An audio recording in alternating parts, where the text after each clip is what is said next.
Hello, everybody, and welcome back to the Beer Ladies podcast. I am your host today, and I'm Thandi. And today we have got Lisa, Katie, and Bean, who will all say hi in a minute. And today we are going to talk about malt. Now, I know it probably sounds like we're talking about malt a whole lot since we've just had 2 episodes on malt tonics, but malt is the primary ingredient in beer. You know, there's only 4 ingredients anyway, but it's malted grains, malted barley being the most prominent, water, hops, and yeast. And what we wanted to do, thanks Bean for the brilliant idea here. What we wanted to do was go and take a bit of a deep dive into each of the ingredients. So we're going to call this the ingredient series, and I don't think we'll cover each ingredient in only one episode because there's quite a lot to talk about, but you know, we'll get through it. Today, though, we are going to just talk about malt, and we're going to figure it out and you know, see what it is and how it's made and why it's so cool and why we should all revere it, you know, and not just worship the hops. All right, so before we really get into it, I just want to remind you all to please subscribe, rate, review, share with your friends, do all of those things for us. It really helps us to grow the podcast. It helps us to reach more people. And if you like it, maybe a friend would. So please share it with your friend. That could be on Facebook, it could be on Instagram, Twitter. We're on all of those places, and we're on all of your podcasting platforms as well as YouTube if you prefer to watch. All right, ladies, let's get into malt, and let's maybe just start with what you're drinking. So say hi, Bean, and tell us what you're drinking. Hi, Bean. I've spent all my research time researching how to say to-o, which I still can't do. That was pretty good. I tried. Like 2 beers, 45 days organic Pilsner. So you can, breaking with the Bean tradition of drinking beers that you can't get anymore. I've got this lovely Pilsner that you can get in Ireland and Denmark, and this other lovely whiplash for later that has about 50 zillion different malts in it. So two styles of things made with malt, made to order. I'm really excited for this organic Pilsner because, you know, they didn't spray their crops, and I haven't had a Pilsner in forever. And oh man, it's like light and fresh, and summer days are coming, and the sun's it's time out to here. Yeah. Oh, it's perfect. Like spring cleanings, you know, go take our podcast over to the junk drawer and like wipe that business out. Sounds like a great beer for spring and a lovely sunny day here. Katie, what are you drinking, friend? I am also drinking a Pilsner on a lovely spring day in Ireland. I have to put it right up there, the Curious Society Pilsner from Larkin's. And ingredients, it has listed water, barley, and hops, but it hasn't listed yeast, and I don't know why. It should have yeast, right? Magic. Yeast. I don't think it's wild fermented or anything, but I wonder. So Katie, that's part of their low cost range. Yeah, and this is also gluten free. How? Interesting. I don't know. It just says it's gluten free lager. So there you go. But it tastes really nice. That is magical. It's magical. No yeast and gluten free, even though. Right. That's awesome. By the way, that is an episode we are going to have to do, is how to brew gluten-free beer, because gluten is everywhere, man. Okay, absolutely. Lisa, what you got, friend? So I have the Loch C. Anderson's Irish Red Ale. I've just seen this one sort of popping up around town over the past couple of weeks, so I don't know if they've kind of gone this way as a sort of lockdown St. Patrick's Day sort of a treat, but definitely something that's very, very, very sort of light and refreshing. I know we're all kind of going with this sort of, you know, it's warm out feel. So I love that it has some really nice toasty sort of malt character. So it's definitely a good one. Awesome. Recommended. Very, very and nice. when we say it's warm out, I think it's like what, 13 degrees, 12 something degrees? Like that. That's warm. I didn't need an extra layer 10. running. Yes. Anything above 10 is completely doable these days. Yes. It wasn't raining. I didn't need 2 layers running. That's my bar. if you have low standards, you'll never be disappointed. All right, so on to mine. So I've gone kind of the opposite way, actually. Not really on purpose, but because I wanted to try something that really is strong on the sort of malt sort of flavors and malt aromas. So I have got a Aporia. It's an export start from Garage Beer. They're Spanish, I believe. They're from Barcelona. Don't know if that's in focus there. It's such a cute can. It's like this bright red with blue starfish, and it just looks really cool. And it's an export stout, and an export stout, besides anything else, is really very high in sort of flavor and ABV and lots of coffee. I believe in this one, it is 8%. So I'm going to, perfect beer before a Sunday nap, right? Yeah. Absolutely. Well, cheers, ladies. Let's get into malt. Cheers. Cheers. Ooh, that is roasty. Okay, so when we talk about malt, it's a weird thing to talk about malt because malt is actually, it's more like a process than a thing. So when we talk about malt, and ladies, butt in as you will, but when we talk about malt, we're talking about grains that have gone through a process to make it fit for beer making. And it can be any grain almost. Some example grains are barley, which is the most common grain for beer. We wouldn't have beer without barley, but kind of other ones are really prominent too. So wheat is a really prominent grain. Oats, rye, corn. There's a lot of corn, especially in sort of lagers. You'd find a lot of corn and maize, and even rice. So, by the way, Bean, that might be a way to get some gluten-free beers to use rice. But I'm sure that there's a lot of other ways. So when we talk about malting a grain, all of these things are just some sort of cereal and there's some sort of seed. And to get it ready for making beer, you've got to soak them. Like soak the grains in water and make it sort of warm enough for them to think that they've been planted. And what we're really doing then is tricking them into thinking that they need to germinate and sprout and grow roots and grow shoots. And then kind of just as they're starting to sprout, or there's a point at which the maltster says, right, that's it, and it goes into the kiln, which is where it is dried. So all of the moisture is kind of taken out. It's dried and sort of preserved in a better way. And then, depending on what kind of malt we want, it goes to be roasted. So when I first learned about malts and the way that this works, I was absolutely amazed. It's like alchemy, because you take one little grain, one thing that looks the same almost every time, and you can get so many different kinds of malt from it. It's so cool. So just changing things like the length of the kiln or the roasting, the temperature at which it's roasted at, you get lighter malts, you get darker malts, and then everything in between. And they've got all these different flavor profiles. So when people talk about flavors within a beer, you often hear things like coffee or chocolate or toffee or caramel.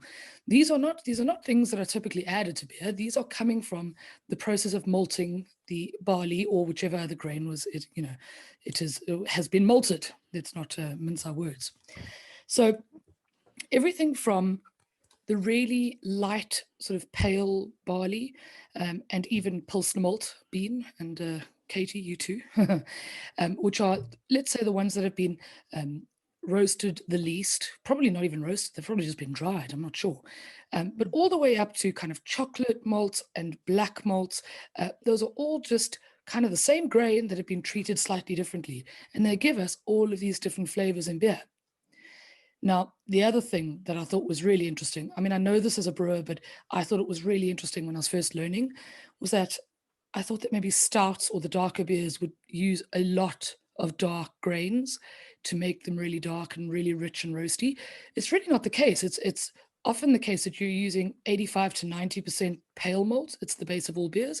And then the other 10 or 15% are where the brewers play with different kinds of malts to give that profile. So, if you just brewed a beer with pale malt, it would come out, a palish color, depending on what kind of pale malt you used. And then your hops would shine, depending on what you wanted to do. But if you add just one more malt variety, it changes your beer fundamentally. And some beers, are made with 6 or 7 different malts. So you can imagine that's a seriously complex. And I really love the breweries that mark it on their labels what malts they've used and what hops they've used. It's very interesting. Yeah. Yeah, absolutely. Well, like you say, whether it's to reverse engineer at home or just to kind of know, oh, I like these, or maybe I don't like these as much. It just gives you a little more insight into what's going on under the hood. And I've always loved that factoid about, your darker beers are not just, let's throw in all the darker malts. It's still really your pale, your crystal malts are still, your primary ones out there. So it's, and especially just that like you say, that roasting element is really, really hard for people to do. We've lost so many traditional maltsters, and I know we'll talk a bit more about that, but it's not a simple thing unless you're something like a Diageo and you're doing your own at scale. That special case. So that was another really surprising fact that I learned was that to become a person that malts these grains, it's not just a matter of kind of being a home cook and being able to do it. It takes years and years of practice and experience, and there are degrees that you can get in this. So it really is quite an esteemed profession, and so I just think that that's great. You don't really think about it that much, but there's a lot of skill that goes into beer making, and it's not always in the putting together of ingredients. It's also in the growing of those ingredients. That's absolutely pretty cool. Yeah, Here to that. Yeah, it's like the head brewer is like the sexy job, but like exactly. the maltster is so important. Yeah. Katie, I just wanted to mention for those who are listening, you won't see this, but for those watching on YouTube, Katie's got a background, and it is a barley field. It's a barley field. It's just lovely. random. It's so cool. Yeah, it's beautiful. It's an ode to the farmer. Exactly. So I'm sure Bean's going to tell us a little bit about this, but malt is called the soul of a beer rather than anything else, because it really is the base. It's the thing that really starts the beer off in the right way. Actually, it was I think Lisa linked us an article from Pete Brown, which I found a brilliant read. So that will be the first thing we link in the show notes, is his idea that just like malt being the base, it's like if you're making a soup or a stew, that's like your tomatoes and your meaty bits. And then the hops are like, if you want to put thyme or Mediterranean flavors, or you want to make it into a curry, he's kind of drawing those parallels. So like, yeah, if I'm making a stew, all the flavor comes from like kind of the stock and the meat and maybe it's tomatoes or like those portions. That's like the malt.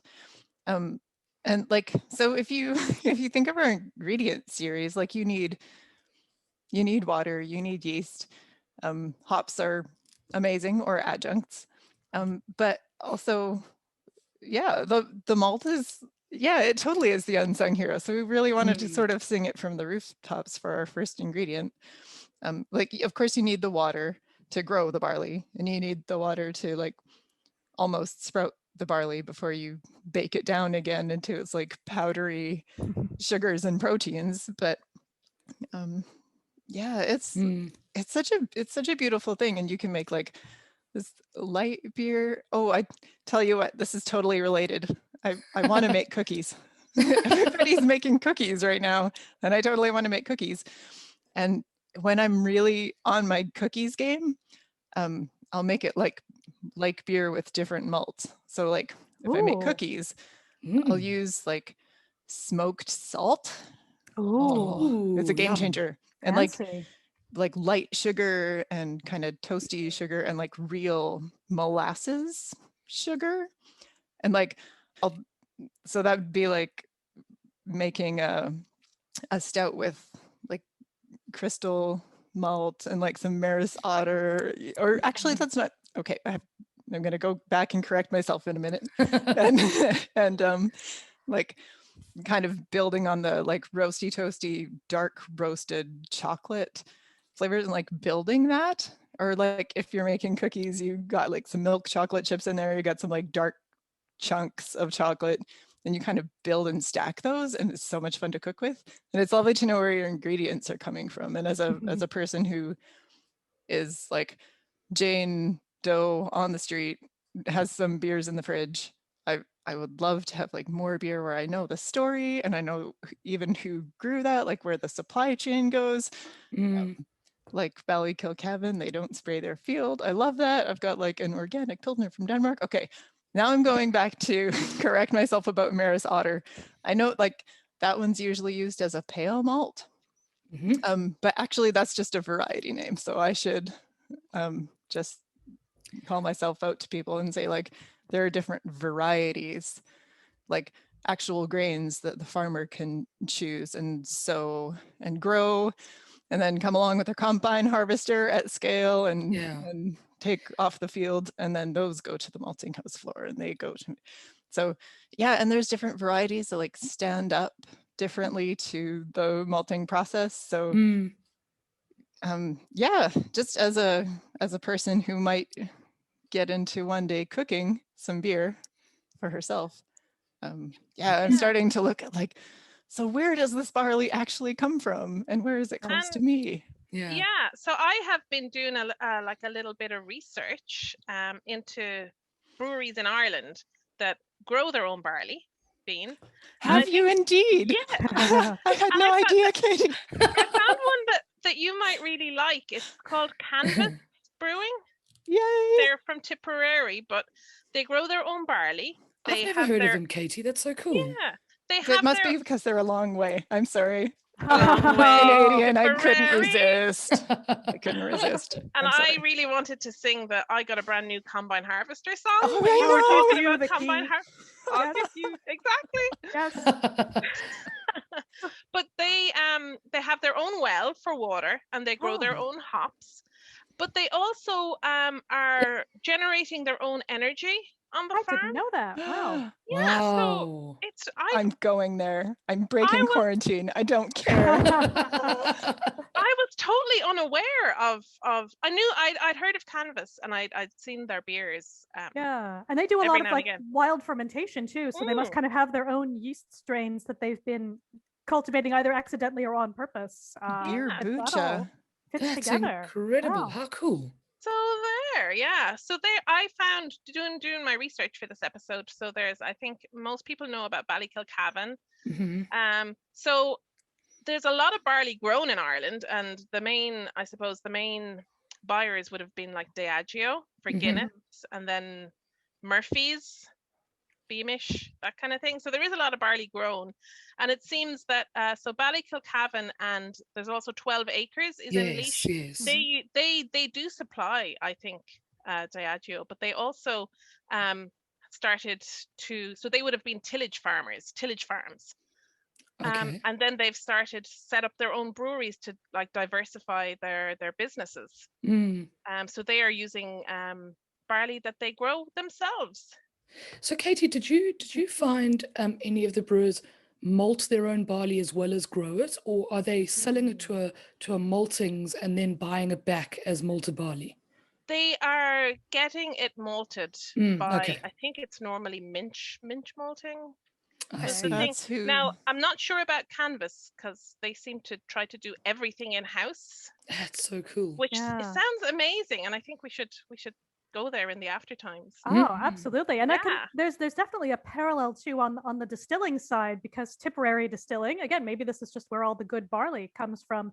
They grow all their own barley, and if you scan the QR code on their bottle, it's the coolest thing. They show the whole, like when the field was planted, like what the weather was like that year, when it was harvested. Wow. But what they said, it's super cool, and also their whiskey is just amazing. Go and get it. It's wonderful, and it's it's really cool to support a small, essentially family run business. And I did one of their tastings with El Mulligan whiskey a while ago, and they said that because Diageo has kind of bought up, if you like, all of the malting capacity in Ireland, or a vast majority of it, it was cheaper for them to ship it all the barley they grew to Scotland, have it malted there, and then bring it back to do the distilling in Ireland. So obviously it's not a simple process, and I don't know if that's the case for everyone, but I thought it was so interesting that there's this gap kind of in terms of just capacity, what you can what you can do. So even though it's such a key part of obviously both distilling and beer making, that they had to send it out because there's just only so many sort of independent maltsters in Ireland. So Well, it's fascinating. there is a gap in the market that somebody needs to Absolutely. fill. If someone's, Yeah.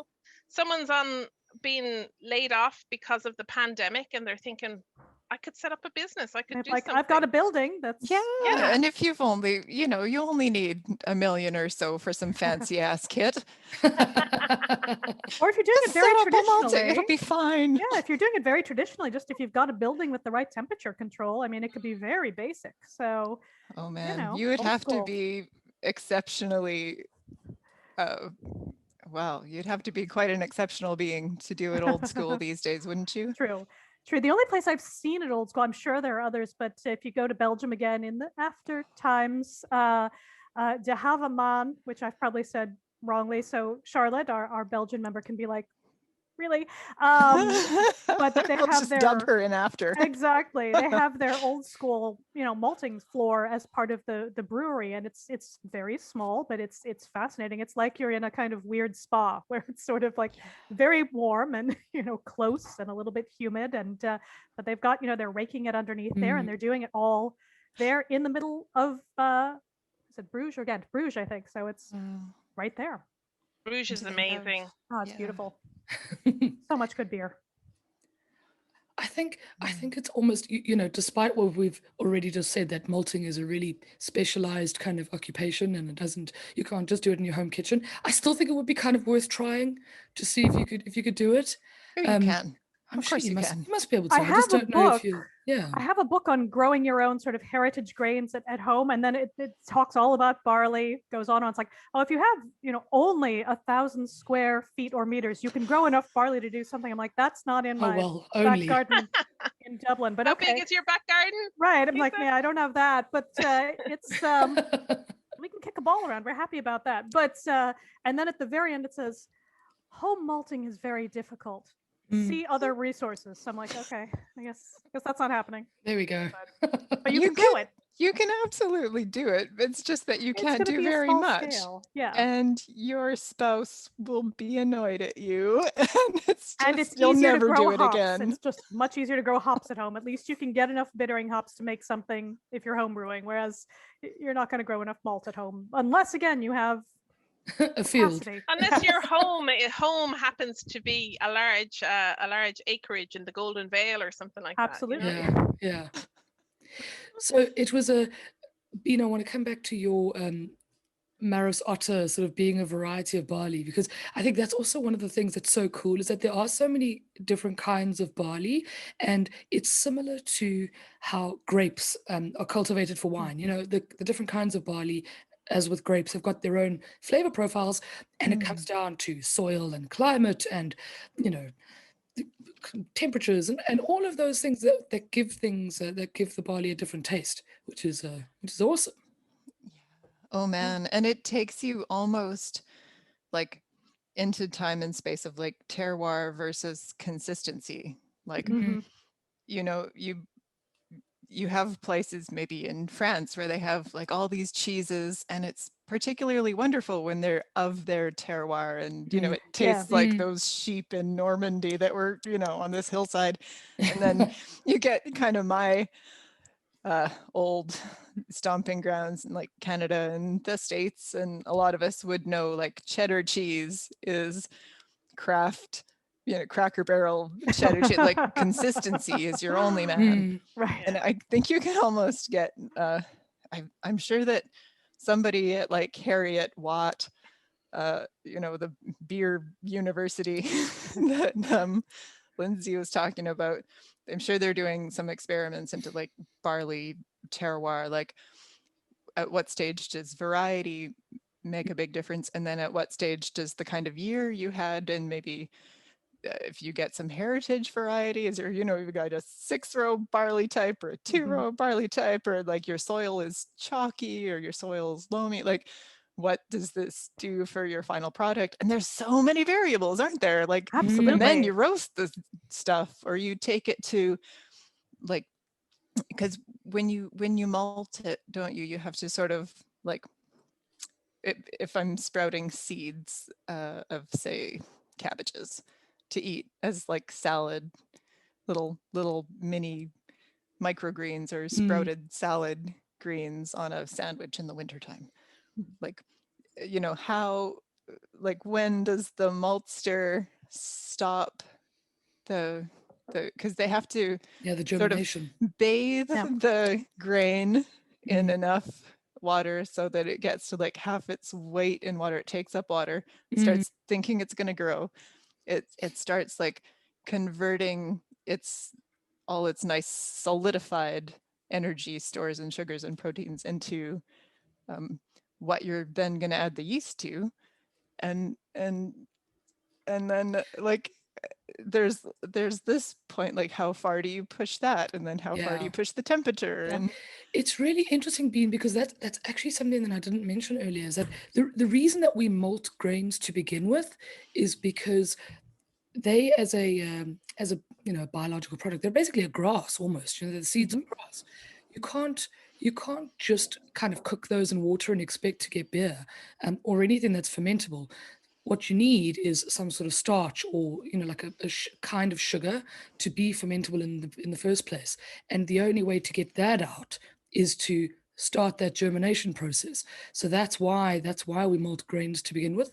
Unlike fruit, whether it's grapes or whether it's pineapple or whether it's anything else, which would ferment without any help at all. Right. You kind of leave it and it ferments because there's nothing to break through. But the can husks, confirm. Yeah. May or may not have just had a pineapple over the Christmas. Oh, it's not still there. It's Oh alive. no, it's not still there. Oh, okay. And by just, I mean, it's been a little while, but the sadness remains. Yeah, and that's the thing. There's really, if you look at it, thousands of varieties of barley when you get into it, and historically, it looks like we have sort of 10,000-ish years ago, but again, always gets set back a little further, and you have, at least in archaeology, the arguments over, did baking come first or did brewing come first? And there is no good answer really. You can just say, why not both, and it's all good. But I know it's been in the news this past week or so, that from when we're recording, that's they just found out, how did the BBC describe it? A beer factory in Egypt. I was like, there's a word for that. Brewery. Right, exactly. And I was like, oh, I want to go back and find the actual scientific literature on it, because they talked a lot about sort of that germination bit, but they didn't talk about the malting. I'm like, oh, but I want to know, like, what were they doing there? What was happening there?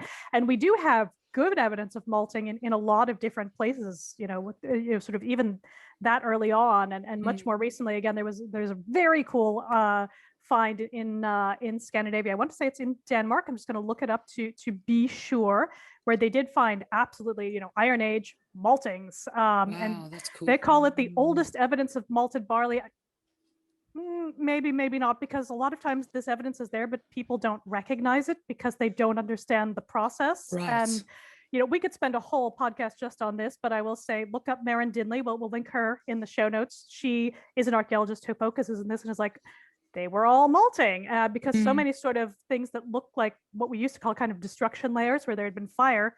Actually, no, they just kind of might have kept a permanent sort of heat there to make malt. But if you don't know that that's what's happening, you're not going to look for, were there bits of, grain, what's happening here? So it's fascinating. But yeah, they found, let's see, they found this in Denmark, from Hundeburg. So good, sort of Iron Age Scando name there. But yeah, so there's a lot there that we could look at, but it's interesting that there's a lot of evidence there, but people don't always recognize it for what it is. So and even there's a lot in Southeast Asia, but it's often not published in English, so people are just like, la, don't know. So we only hear kind of the Middle East, Europe, but again, people have been malting barley wherever they've had barley. So but we don't know. Being to your point about kind of some of these heritage grains are like, what kind of character did they lend the beer? We don't know. We haven't done that work yet. So I think that's a fascinating area for people to really just dive into. So that's the whistle stop tour of, like, it's been happening a long time. We know about it, and often it's there, but people are just not seeing it. So yeah. I mean, it's I read in a few different articles that humans seem to have been malting for years and years and years, even without knowing exactly why they were doing it. Yeah. So, that just kind of, it ties in, people, I mean, Christina would probably, shout this from the rooftops, but people were not stupid back in the day. They knew Exactly. what worked, even if they didn't know the science behind it. People still made beer before they knew what yeast was. So, it's Absolutely. And the malting is so interesting. And again, no one's done this work really to be like, were they trying to get a certain color or flavor profile? Like what, we just don't know, but that would be really interesting to see someone kind of dig into, because, once they figured out that they could make it different, that, that must have been relatively early on. To what extent you get sort of regional variation, or people just going for like, oh, whatever turns out this week? Like, we don't know. Or were they like making like old school, like, sort of Bronze Age haze boy, beers, or throwing in some oats, we don't know. We have to do the work. Or as we say, more research is needed. Yeah. Oh, more research is definitely needed. Yeah. I'm just going to quickly research this Melody Noir Baltic Porter and see what some Pilsner malt, Munich malt. Ooh. I can't even say this. Cara Bohemian chocolate malt, Magnum WLP 83. I'm sorry. Ooh. Girls. It doesn't even have a name. It's just a number. Just a lot of malts. So that's 4 different malts in one beer. I mean, Baltic Porters, I love Baltic Porters because they're kind of like, stouts, but with a lager yeast. So, they're Exactly. cool like that.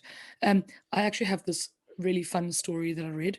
And it goes to kind of all the different malts that you get. You'll get Cara Pils and Cara Munich and all these different malts. Now, there is a malt called roasted barley, which is weird because you'd think it is, It's like- all malt is roasted barley, isn't it? Surely. No, it's actually not. It's actually raw barley that's been roasted. Oh. Okay, so it's unmalted barley.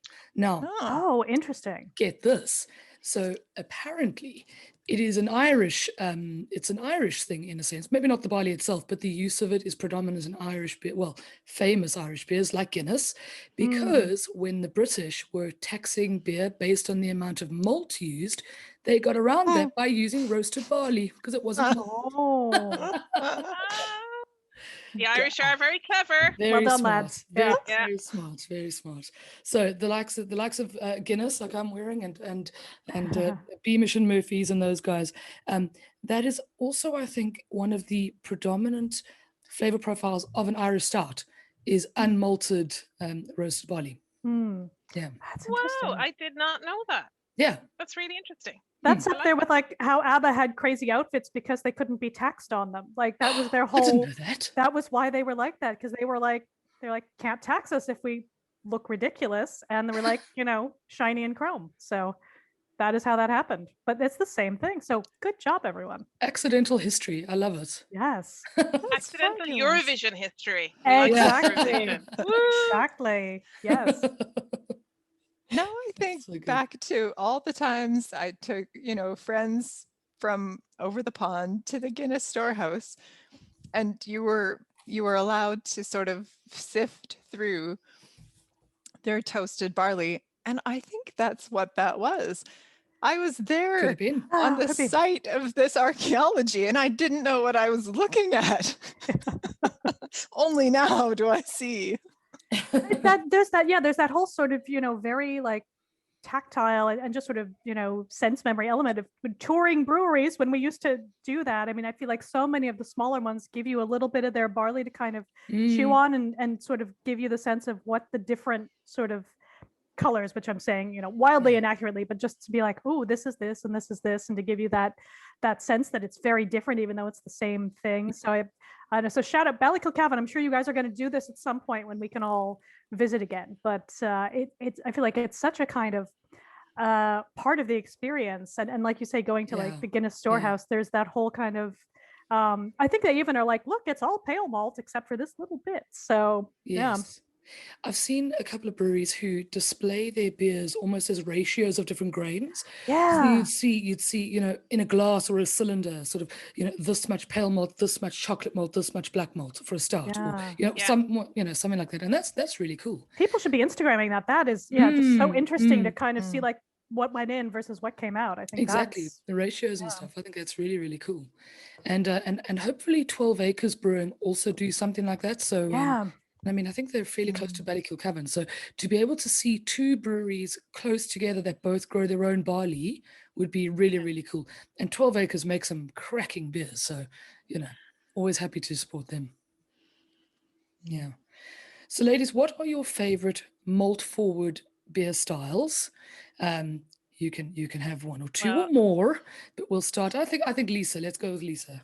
Let's see. So I remember years ago when I was first doing my BJCP stuff, one of the things they really tried to hammer into you was having different ways to describe malt, which I'm putting in air quotes for those listening. So you're not just like, oh, it's malty, get granular.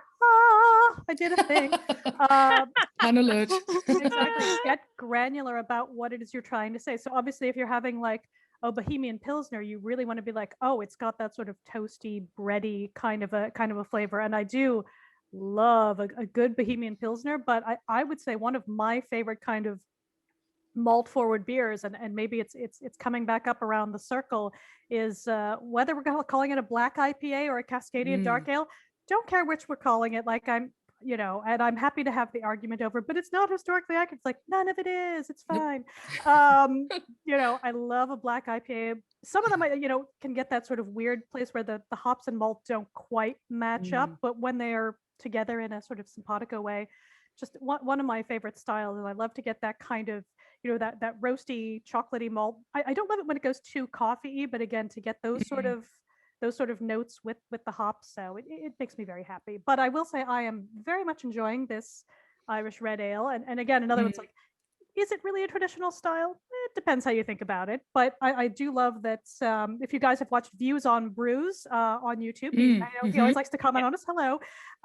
He made a really interesting point that, that these sort of for the domestic market like this one are much less of that sort of sweet caramel kind of malty flavor than, the ones that do go overseas. And I think absolutely bang on.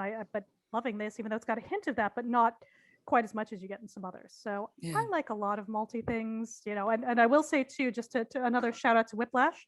They have a new double out at the moment. That's also really good. So nice. Awesome. Katie, what are your favorite malt forward beers?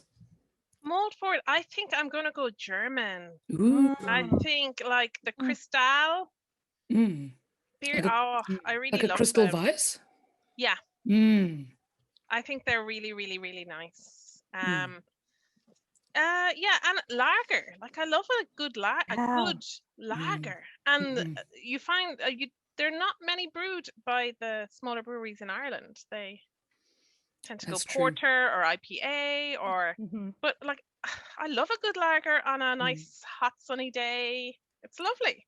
Yeah, absolutely. The Four Provinces one is really nice. They're I think it's the Poddle lager. Yeah. Poddle. That's nice. I love the Poddle, yeah. Perfect summer beer. Yeah. Definitely. Bean, way in here. Provinces. I wanted to try a Four Provinces, but then it slipped through my fingers. No. Once again, Bean refuses to answer the question properly at all.